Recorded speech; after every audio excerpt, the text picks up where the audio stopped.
سلیم احمد مینگل حلقہ PB 45 کے نیچے جو الیکشن کمیشن بلدیاتی الیکشن سے UC 31 وارڈ نمبر 3 سے میں PTI کے ورک سے سپورٹ سے کھڑا ہوں الحمدللہ۔ بلدیاتی الیکشن ایک تو کافی لیٹ ہو رہا ہے، اپنے وقت پر مقرر ان کو جس وقت پہ ہونا چاہیے اس وقت پہ نہیں ہو رہے۔ تو اس وقت ہمارا حلقے کا جو MP ہے حاجی علی مدد جتک صاحب، جو پیپلز پارٹی سے جو موجودہ حکومت بھی ان کا ہے، کافی مرتبہ میں نے سیٹلائٹ ٹاؤن جو جس علاقے سے میں امیدوار ہوں PTI کے، کافی تقریباً میڈیا کو میں نے وہاں پہ بلایا تھا۔ آپ وہاں کے سب سے پہلے جو وہاں کا ایک قبرستان پڑتا ہے،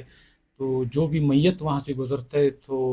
الحمدللہ میں بولتا ہوں اگر کوئی ہندو بھی ہو وہ بھی یہ کہے گا کہ یار اس شہر میں اس علاقے میں کوئی MPA نہیں ہے، کیونکہ اس علاقے کے روڈ اتنے درپدر ہے۔ آپ لوگوں نے میڈیا کے ذریعے آپ لوگوں نے دیکھا ہوگا،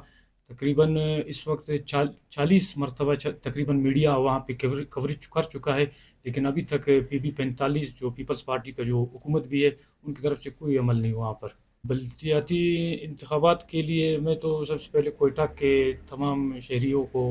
ہمارے جو بھائی ہیں، ہماری جو خواتین ہیں، بہنیں ہیں، تو ان سے میں یہ کہوں گا، مایوسی کا شکار ہوئے ہیں پچھلے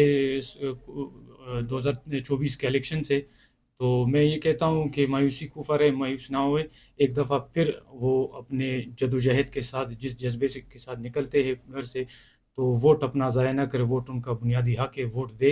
اور وہ ایک شخصیت کو دے